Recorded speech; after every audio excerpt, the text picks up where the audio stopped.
Hello বন্ধুরা, বাংলা নিউজে আপনাকে স্বাগত। শুরুতে সংবাদের শিরোনাম, পরে বিস্তারিত জানিয়ে দেব আমাদের হাতে থাকা সর্বশেষ গুরুত্বপূর্ণ আপডেট বাংলা সংবাদ। রাজপথে নামার প্রস্তুতি নিচ্ছে জামাত। নির্বাচনের ফলাফল নিয়ে অসন্তোষ প্রকাশ করে আবারও সক্রিয় হওয়ার ইঙ্গিত দিচ্ছে দলটি। আগামী সপ্তাহের জন্য তারা যে কর্মসূচি সাজাচ্ছে তার রাজপথের উত্তাপ। গণভবন কি জাদুঘর হচ্ছে?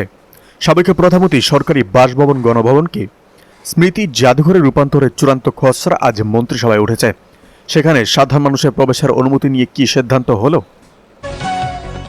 বিদ্যুৎ সাশ্রয়ে আবার কি লোডশেডিং এর শিডিউল আসছে? গ্রীষ্মের শুরুতেই চাহিদার তুলনায় ঘাটতি দেখা দিয়েছে। আজ বিদ্যুৎ বিভাগের উপপর্যায়ের বৈঠকে এলাকা ভিত্তিক লোডশেডিং এর যে প্রস্তাব দেওয়া হয়েছে তা জানলে হতাশ হবেন। রাত 2টা পর্যন্ত লাইনে দাঁড়িয়েও তেল না পাওয়ার অভিজ্ঞতা আজ সংসদে তুলে ধরলেন এক সংসদ সদস্য। সরকারের পক্ষ থেকে এর জবাবে কি আশ্বাস মিলল? তা কি সাধারণ মানুষের ভোগান্তি কমাবে?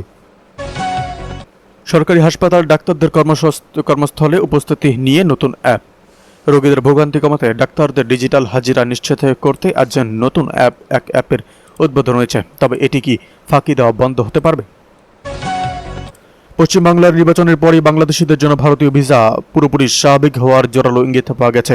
তবে দিল্লির পক্ষ থেকে এর বিনিময়ে কি শর্ত রাখা হয়েছে তা নিয়ে রাজনৈতিক মহলে নতুন গুঞ্জন শুরু হয়েছে। আন্তর্জাতিক এক সাময়িকীর তালিকায় জায়গা করে নিয়েছেন বাংলাদেশের এক শীর্ষ রাজনৈতিক ব্যক্তিত্ব। দেশের রাজনীতিতে তার এই বৈশ্বিক স্বীকৃতি কি প্রভাব ফেলবে তা নিয়ে শুরু হয়েছে নতুন বিশ্লেষণ। চট্টগ্রামে শিবির ছাত্রদল সংঘর্ষ, রাবিতে ছাত্রদলের বিক্ষোভ। চট্টগ্রাম সিটি কলেজের ছাত্রদলের সঙ্গে ছাত্র শিবিরের সংঘর্ষের প্রতিবাদে বিক্ষোভ মিছিল করেছে রাজশাহী বিশ্ববিদ্যালয় শাখা ছাত্রদল। মঙ্গলবার রাত 9টায় বিশ্ববিদ্যালয়ের পরিবহন চত্বর থেকে বিক্ষোভ মিছিল শুরু হয়ে ক্যাম্পাসে বিভিন্ন গুরুত্বপূর্ণ সড়ক প্রদক্ষিণ করে সংক্ষিপ্ত সমাবেশের মাধ্যমে শেষ হয়।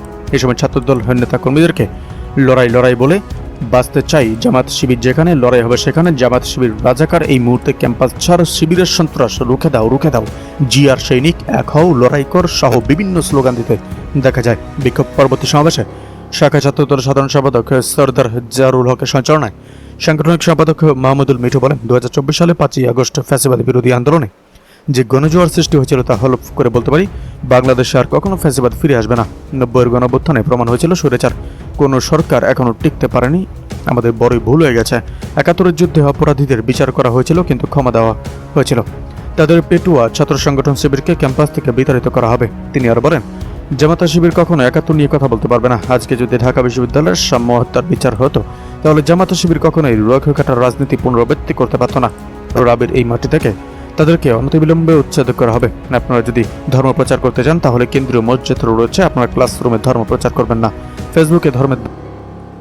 এদিকে জামাত শিবিরের রাজনীতি নিষিদ্ধের আহ্বান রাবি ছাত্রদল সভাপতির। রাজশাহী বিশ্ববিদ্যালয়ের শাখা ছাত্রদলের সভাপতি সুলতান আহমেদ রাহি বলেছেন, ছাত্র শিবির এতদিন ছাত্রলীগের লুঙ্গির তলে লুকিয়েছিল, এখন তারা গুপ্তভাবে বাংলাদেশের রাজনীতি করছে। বাংলাদেশ আবারও জামাত শিবিরের রাজনীতি নিষিদ্ধ করার ঘোষণা করার সময়ের দাবি। আবাসিক হল লাইব্রেরি ও চায়ের স্টলে জামাত শিবিরের সন্ত্রাসীদের রাজনীতি নিষিদ্ধ করার আন্দোলন গড়ে তুলেছে ছাত্রদলের নেতাকর্মীদের আহ্বান জানান তিনি। চট্টগ্রাম সিটি কলেজে ছাত্রদলের সঙ্গে ছাত্র শিবিরের সংঘর্ষের প্রতিবাদে মঙ্গলবার রাত 9টায় বিশ্ববিদ্যালয়ের পরিবহন চত্বরে রাবি শাখা ছাত্রদল নিয়োজিত বিক্ষোভ মিছিল শেষে এসব কথা বলেন তিনি। এর আগে বিক্ষোভ মিছিল নিয়ে ক্যাম্পাসের বিভিন্ন গুরুত্বপূর্ণ সড়ক প্রদক্ষিণ করেন তারা। এ সময় সুলতান আহমেদ রাহি বলেন, জামাতের শিবির জুলাই আগস্টে গণঅভ্যুত্থানের পরে নিজেদের খুনের চরিত্রে আবির্ভূত হয়েছে। সুষ্ঠুভাবে রাজনীতির যদি ব্যত্যয় ঘটে তাহলে গত 17 বছর যেভাবে তারা গুপ্ত রাজনীতি করেছে, আমরা ছাত্রদল তাদের সেই গুপ্ত রাজনীতিতে ফিরে যেতে বাধ্য করব। এদিকে কুলাঙ্গার বলায় বিএনপি কর্মীদের কাছে দুঃখ প্রকাশ রাশেদ প্রধানের। বিএনপি চেয়ারম্যান ও প্রধানমন্ত্রী তারেক রহমানকে উদ্দেশ্য করে কুলাঙ্গার শব্দ ব্যবহারের জন্য দলটির নেতাকর্মীর কাছে আন্তরিকভাবে দুঃখ প্রকাশ করেছেন জাতীয় গণতান্ত্রিক পার্টির অর্থাৎ জাগপা সভাপতি ও দলীয় মুখপাত্র রাশেদ প্রধান। শনিবার দুপুরে জাতীয় প্রেস ক্লাবে আয়োজিত এক সংবাদ সম্মেলনে তিনি এই অবস্থান ব্যক্ত করেন। সংবাদ সম্মেলনে রাশেদ প্রধান বলেন, কুলাঙ্গার শব্দের আবিধানিক অর্থ হল বংশের কলঙ্ক। তবে যেহেতু এই শব্দ ব্যবহারে বিএনপি কর্মীরা ব্যথিত হয়েছেন এবং ক্ষোভ প্রকাশ করেছেন, তাই আমি তাদের কাছে দুঃখ প্রকাশ করছি। ভবিষ্যতে এই শব্দ আর ব্যবহার করব না। তবে আমার মূল রাজনৈতিক বক্তব্য ও আদর্শিক অবস্থান অপরিবর্তিত থাকবে।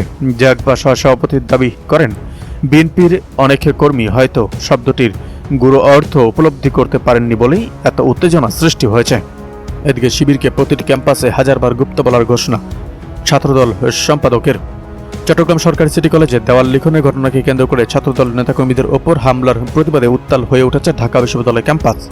মঙ্গলবার রাতে ঢাকা বিশ্ববিদ্যালয়ের শাখা ছাত্রদল আয়োজিত এক বিক্ষোভ মিছিলে অংশ নিয়ে ছাত্রদলের কেন্দ্রীয় সাধারণ সম্পাদক নাসিরউদ্দিন নাছির হুঁশিয়ারি দিয়ে বলেন, একবার গুপ্ত বলাতেই যাদের এত জ্বালা ধরেছে, এখন থেকে প্রতিটি শিক্ষা প্রতিষ্ঠানে তাদের হাজারবার গুপ্ত বলা হবে।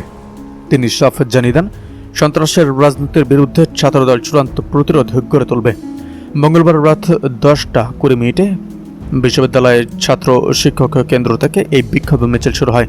মিছিলটি উপাচার্য চত্বর, সূর্য সেন হল এবং মধুর ক্যান্টিন ও কেন্দ্রীয় মসজিদ হয়ে রাজভাস্কর্যের পাদদেশে এসে সংক্ষিপ্ত সমাবেশের মাধ্যমে শেষ হয়। সমাবেশে নাসিরউদ্দিন নাছির বলেন, দেওয়ালে কোনো লেখা নিয়ে আপত্তি থাকলে তারা পাল্টা লিখন লিখতে পারত, কিন্তু তার বদলে তারা সাধারণ শিক্ষার্থী ও ছাত্র দল কর্মীদের ওপর পৈশাচিক হামলা চালিয়েছে। বিশেষ করে চট্টগ্রামের কিছু শিক্ষা প্রতিষ্ঠানের সাংগঠনিক অবস্থান ভালো হওয়ার সুবাদে তারা দখলদারিত্ব ও ক্যাডারভিত্তিক রাজনীতি জিইয়ে রেখেছে বলে তিনি অভিযোগ করেন। এদিকে এখনও অনুপ্রবেশের রাজনৈতিক চেষ্টা করেছে ছাত্র শিবির, বলেন মাহদি আমিন। বিগত 16 বছরের শাসনামলে বাংলাদেশের সবচেয়ে বেশি রাজনৈতিক নিপীড়ন, গুম, খুন ও মানবাধিকার লঙ্ঘন শিকার হয়েছে বিএনপি। মঙ্গলবার নিজের সামাজিক যোগাযোগ মাধ্যম ফেসবুকে দেওয়া এক বার্তায় এমন দাবি করেছেন প্রধানমন্ত্রীর প্রতিষ্ঠা ও কার্যালয়ের মুখপাত্র মাহদি আমিন। তিনি উল্লেখ করেন, প্রতিকূল সময়েও হেলমেট ও হাতুড়ি বাহিনীর ভয় উপেক্ষা করে রাজপথে সক্রিয় ছিল জাতীয়তাবাদী ছাত্রদল। মাহদি আমিন বলেন, ছাত্রদলের রাজনীতি করার কারণে অসংখ্য শিক্ষার্থী হলে থাকতে পারেনি, পরীক্ষায় অংশ নিতে বাধাগ্রস্ত হয়েছে এবং শ্রেণীকক্ষে প্রবেশের অধিকার হারিয়েছে। এত নির্যাতনের মুখেও তারা নিজের পরিচয়ের রাজনীতি চালিয়ে গেছে। তিনি আরও দাবি করেন, গত 16 বছর এবং জুলাই অভ্যুত্থানের শহীদদের প্রকৃত সংখ্যা অন্য কোনো দল স্পষ্টভাবে প্রকাশ করেনি, কারণ ছাত্রদলের ত্যাগের যে ইতিহাস রয়েছে তার ধারে কাছে অন্য কোনো সংগঠনে পৌঁছানো সম্ভব নয়। পোস্টে জানানো হয়, জুলাই অভ্যুত্থানে একক সংগঠন হিসাবে সর্বাধিক 142 জন সদস্য ছাত্রদল হারিয়েছে। এদিকে আটঘাটে বেঁধে বড় দলের এবং বড় আন্দোলনে নামার লক্ষ্যে জামাতের সহ 11 দলের গণভোটের রায় বাস্তবায়নের দাবিতে বড় কর্মসূচি দিকে এগোচ্ছে জামাতে ইসলামী নেতৃত্বাধীন 11 দলীয় ঐক্য। গণমিছিল, সেমিনার ও লিফলেট বিলির ওপর বিভাগীয় শহরগুলোয় সমাবেশের পর রাজধানীতে সমাবেশ করতে চাইছে তারা। এর উদ্দেশ্যে ক্ষমতাসীনদের ওপর রাজনৈতিক চাপ বাড়ানো। 11 দলীয় ঐক্যের নীতি নির্ধারণী পর্যায়ের একাধিক সূত্র জানিয়েছে, বর্তমান কর্মসূচি মূলত জনমত গঠন ও সাংগঠনিক প্রস্তুতির ধাপ। মাঠের পরিস্থিতি ও রাজনৈতিক প্রতিক্রিয়া মূল্যায়ন করে আগামী ধাপে কর্মসূচি পরিধি আরও বিস্তৃত করা হবে। প্রয়োজনে আরও কঠোর কর্মসূচির দিকে যাওয়ার আলোচনা রয়েছে। গত 12 ফেব্রুয়ারি ত্রয়োদশ জাতীয় সংসদের নির্বাচনের পাশাপাশি জুলাই সনদের সংবিধান সংক্রান্ত 48টি প্রস্তাব বাস্তবায়নে গণভোট অনুষ্ঠিত হয়। নির্বাচনে প্রায় 70% ভোট হায় জয়িত হয়। জামায়াতের নেতারা বলে আসছেন, জুলাই সনদে স্বাক্ষর করলেও ক্ষমতায় গিয়ে বিএনপি প্রতিশ্রুতি ভঙ্গ করেছে, ফলে দেশে রাজনৈতিক ও সাংবিধানিক সংকট তৈরি হয়েছে। তবে বিএনপির যুক্তি, জুলাই সংসদে অধিকাংশ বিষয় তারা বাস্তবায়ন করেছে, তবে কিছু বিষয়ে তাদের নোট অফ ডিসেন্ট তখনই দেওয়া ছিল, সেসব বিষয়ে বাস্তবায়নের বাধ্যবাধকতা তাদের নেই। এদিকে গণভোটের রায় বাস্তবায়নের দাবিতে সংসদে সরব ভূমিকা পালন করেছেন বিরোধী দলের সংসদ সদস্যরা। এর পাশাপাশি সরকারকে চাপে রাখার কৌশল হিসাবে মাঠের কর্মসূচিতে নেমেছে। এদিকে হাসনাত চাইলেন গাড়ি, শফিকুর বললেন, ছোটদের না বলতে নেই।